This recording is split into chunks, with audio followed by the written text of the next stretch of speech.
Okay, so let's do now research assignment number 3.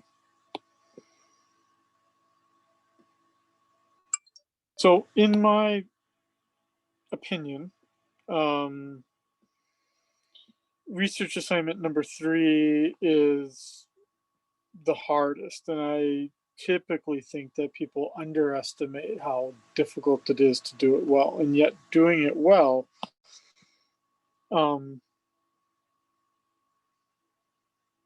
people think it's easier because it's like writing a book report. But a literature review, if you don't learn anything from what I'm saying right here, a literature review is so much different than a book report. Because if you think about a book report and you remember what they were from when you were in, I don't know, elementary school, right? What did you have to do?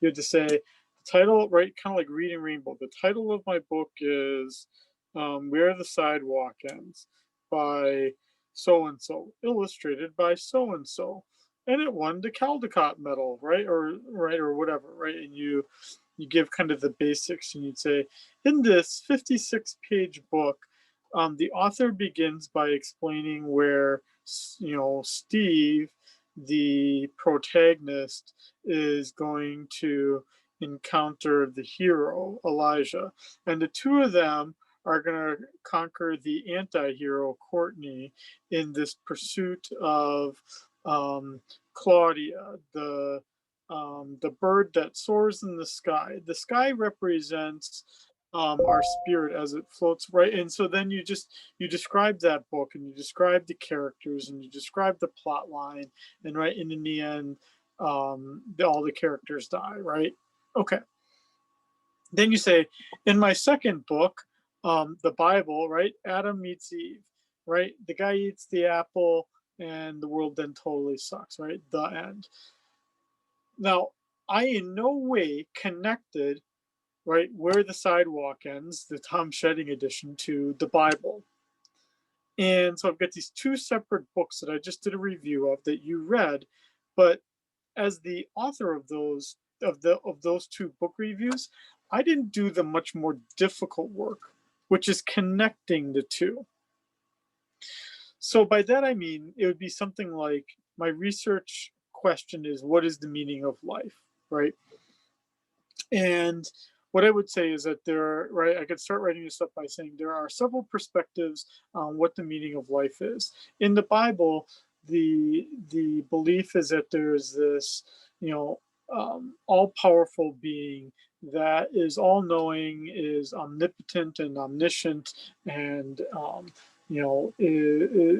because they're always present, everything is in God's plan, and it's carried out in this kind of way. And right, if we commit sins, we have to, seek forgiveness, and right, and we lay out all these conditions for what it means in the Bible for the meaning of life and what life means. But then I would say, but there's a growing course of individuals that believe that life is all about spirit beings existing in the world, and that there are many of these anthropomorphic figures. In Where the Sidewalk Ends, Claudia the bird represents our soaring spirit. And unlike the Bible, where there's just one being, Claudia, one of many birds, all represent different gods in different ways, right? And so now I'm connecting the two, right? I'm saying Bible says there's just one God and all knowing, right?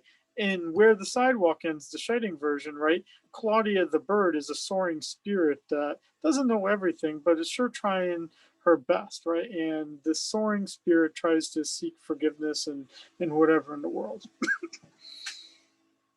It's much more difficult because it not only requires that you read the two things, but you start to think about the ways in which they're connected to one another. They could have both been in agreement as well, right? Like, I could do one of like the Book of Mormon, the book, and the Bible, right? And there's a lot of ways in which the two are connected, and there's obviously a lot of ways in which the two are different, right?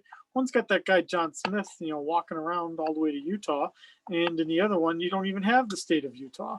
So, but there's some similarities. So it it's what makes it, for me as the reader, the most interesting part of the paper is this literature review, because it's showing how how much you've immersed yourself in the literature. Doesn't have to be one being different from the other. There can be similarities, there can be counters, but it has to be somewhat of a scholarly conversation in some way. It takes a significant chunk of time to do this and to do this well. So do not underestimate how much time this takes. As you can see here, that for a paper, for a final paper that's the size that it is, this is the largest part of the paper in terms of pages. And then you would submit it. Please keep in mind the tips that I read out here.